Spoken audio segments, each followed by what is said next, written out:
जय यीशु परमेश्वर के नाम से हम आपका स्वागत करते हैं इस दिन। आज हम पढ़ेंगे प्रवक्ता ग्रंथ अध्याय 5 पद संख्या 10। पाप की कमाई पर भरोसा मत रखो, विपत्ति के दिन इससे तुम्हें कोई लाभ नहीं होगा।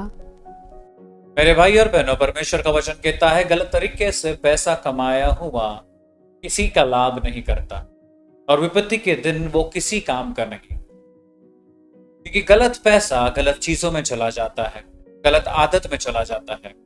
मेरे भाई और बहनों, एक गवाही है हमारे पास। एक हमारा मित्र था, वो गलत तरीके से बहुत सारा पैसा कमा तो लिया, लेकिन घर में शांति नहीं थी। बीमारी उसके घर पे थी। कितना भी पैसा उसने ट्रीटमेंट में डाला, वो बीमारी कभी भी ठीक नहीं हुई और एंड में वो अपना जान से हाथ खो दिया। पैसा होते हुए भी पैसा उससे बचा नहीं पाया। तो मेरे भाई और बहनों, क्या हम गलत तरीके से जो पैसा कमाते हैं, क्या वो हमारे घर में बढ़ोतरी लाता है? कभी नहीं, क्योंकि तो किसी को दुख देखकर वो पैसा हम लेते हैं तो उन आंसुओं को परमेश्वर देखता है। इसलिए मेरे भाई और बहनों, आज का वचन कहता है कि वो किसी लाभ का नहीं, किसी काम का नहीं, क्योंकि वो गलत तरीके से पैसा कमाया गया है।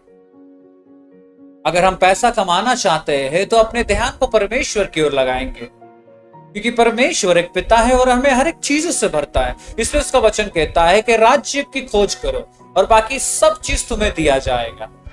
लेकिन हम सब चीज की खोज करते हैं, उसके राज्य की खोज नहीं करते। तो आज मेरे भाई और बहनों, हम अपने हृदय के अंदर जांच कर देंगे, क्या कभी हमने गलत तरीके से पैसा कमाया है, दूसरे को ठग कर पैसा लिया है, झूठ बोलकर पैसा लिया है? आज वो सब चीजों के लिए हम माफी मांगेंगे। इस समय हम अपने आंखों को बंद करके अपना पूरा ध्यान परमेश्वर की ओर लगाएंगे। हे पिता परमेश्वर, इस दिन के लिए धन्यवाद देते, हर एक चीजों के लिए धन्यवाद देते। परमेश्वर, तेरा वचन कहता है कि गलत तरीके से पैसा जो कमाया गया है वो किसी का लाभ नहीं होता, कोई फल उत्पन्न नहीं करता, उसका फल मृत्यु है।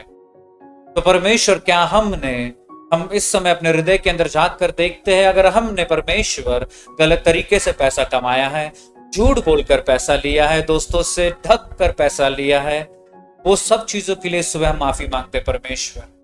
हम प्रार्थना करते परमेश्वर के इस आदत को बदल कि हम जल्दी से अमीर बनने के लिए पाप में गिर जाते हैं और वो गलत तरीके से पैसा परमेश्वर हमें बढ़ोतरी की ओर नहीं लेकर नष्ट की ओर लेके जाता है।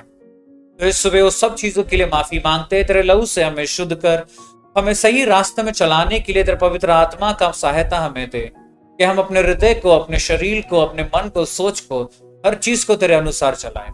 और यही प्रार्थना इस सुबह तेरे नाम से हम मांगते और कबूल करते हैं। आमीन। जय यीशु।